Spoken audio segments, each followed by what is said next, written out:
ಇತ್ತ ಶಿವಮೊಗ್ಗದಲ್ಲಿ ಬಿಜೆಪಿ ಬಂಡಾಯ ಅಭ್ಯರ್ಥಿ ಕೆಎಸ್ ಈಶ್ವರಪ್ಪನವರಿಗೆ ಮತ್ತೊಂದು ಶಾಕ್ ಎದುರಾಗಿದೆ. ಈಶ್ವರಪ್ಪ ಅವರ ಹೆಸರಿನ ಮತ್ತೋರ್ವ ವ್ಯಕ್ತಿ ಚುನಾವಣಾ ಕಣಕ್ಕಿಳಿದಿದ್ದಾರೆ.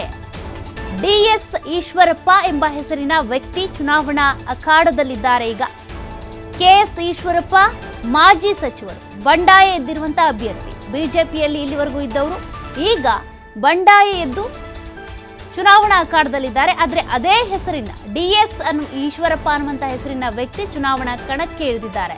ಕೆಎಸ್ ಈಶ್ವರಪ್ಪಗೆ ಹಾಗಾದ್ರೆ ತಲೆನೋವು ಆಗುತ್ತಾ DS ಈಶ್ವರಪ್ಪನವರ nomination?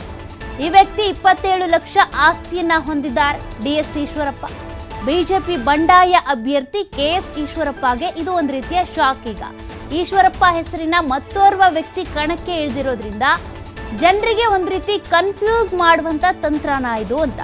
DS Eshwarappa ಇವರೇನಿದ್ದಾರೆ Shikaripura ಮೂಲದ ವ್ಯಕ್ತಿ ಅಂತೆ. ಹಾಗಾಗಿ ಈಗ ಕೆಎಸ್ ಈಶ್ವರಪ್ಪನವರಿಗೆ ಒಂದು ರೀತಿಯಾಗಿ ತಲೆನೋವು ಸ್ಟಾರ್ಟ್ ಆಗಿದೆ. ಈ ಚುನಾವಣೆ ಬಂತು ಅಂದರೆ ಅಂತಹ ಸಂದರ್ಭದಲ್ಲಿ ಪಕ್ಷಗಳಲ್ಲಿ ಮಾಡುವಂಥ ಒಂದು ರೀತಿಯ ತಂತ್ರಗಾರಿಕೆ ಇದು. ಅದೇ ಹೆಸರಿನ ವ್ಯಕ್ತಿಯನ್ನ ಕಣಕ್ಕೆ ಇಳಿಸುವ ಮೂಲಕ ಈ ಮತಗಳನ್ನು ವಿಭಜನೆ ಮಾಡೋದು, ಒಂದು ರೀತಿ ಗೊಂದಲದ ವಾತಾವರಣ ಸೃಷ್ಟಿ ಮಾಡುವಂಥ ತಂತ್ರಗಾರಿಕೆ ಇದು. ಅದೇ ನಿಟ್ಟಿನಲ್ಲಿ ಈಗ ಡಿಎಸ್ ಈಶ್ವರಪ್ಪ ಅನ್ನುವಂಥವರು ಕಣಕ್ಕಿಳಿದಿದ್ದಾರೆ. ಇದು ಒಂದು ರೀತಿಯಾಗಿ ಈಗ ಬಂಡಾಯ ಎದ್ದಿರುವಂಥ ಕೆಎಸ್ ಈಶ್ವರಪ್ಪನವರಿಗೆ ತಲೆನೋವು ಉಂಟು ಮಾಡಿದಂತಾಗಿದೆ. ಈ ಡಿಎಸ್ ಈಶ್ವರಪ್ಪ ಅನ್ನುವಂಥವರು ಪಕ್ಷೇತರವಾಗಿ ಕಣಕ್ಕೆ ಇಳಿದಿರುವಂಥದ್ದು. ಅವರು ಶಿಕಾರಿಪುರ ಮೂಲದವರು ಅಂತ ಹೇಳಲಾಗ್ತಾ ಇದೆ. ಕುರುಬ ಸಮುದಾಯಕ್ಕೆ ಸೇರಿದವರು. ಇಲ್ಲೂ ಕೂಡ ಒಂದು ರಣತಂತ್ರ ಇದೆ ನೋಡಿ. ಕೆಎಸ್ ಈಶ್ವರಪ್ಪನವರು ಕೂಡ ಕುರುಬ ಸಮುದಾಯದವರೇ, ಇತ್ತ ಡಿಎಸ್ ಈಶ್ವರಪ್ಪನವರು ಕೂಡ ಕುರುಬ ಸಮುದಾಯದವರೇ. ಹೀಗಾಗಿ ಈಗ ಈ ಕುರುಬ ಸಮುದಾಯದ ಮತಗಳು ಹಾಗಾದರೆ ಸ್ಪ್ಲಿಟ್ ಆಗುತ್ತಾ? ಅವರು ಪಕ್ಷೇತರನೇ, ಇವರು ಪಕ್ಷೇತರನೇ, ಇಬ್ಬರ ಹೆಸರು ಈಶ್ವರಪ್ಪನೇ, ಇಬ್ಬರು ಒಂದೇ ಸಮುದಾಯದವರೇ.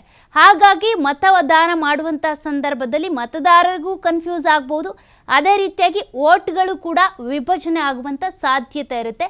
ಹಾಗಾಗಿ ಈಶ್ವರಪ್ಪನವರಿಗೆ ಒಂದು ರೀತಿಯಾಗಿ ತಲೆನೋವು. ಇಲ್ಲಿವರೆಗೂ ಕೂಡ ತ್ರಿಕೋನ ಸ್ಪರ್ಧೆ ಇತ್ತು ಶಿವಮೊಗ್ಗ ಲೋಕಸಭಾ ಕ್ಷೇತ್ರದಲ್ಲಿ. ಆದರೆ ಈಗ ಒಂದು ರೀತಿ ಆಯತಾಕಾರದ ಸ್ಪರ್ಧೆ ಶುರುವಾಗ್ಬಿಟ್ಟಿದೆ.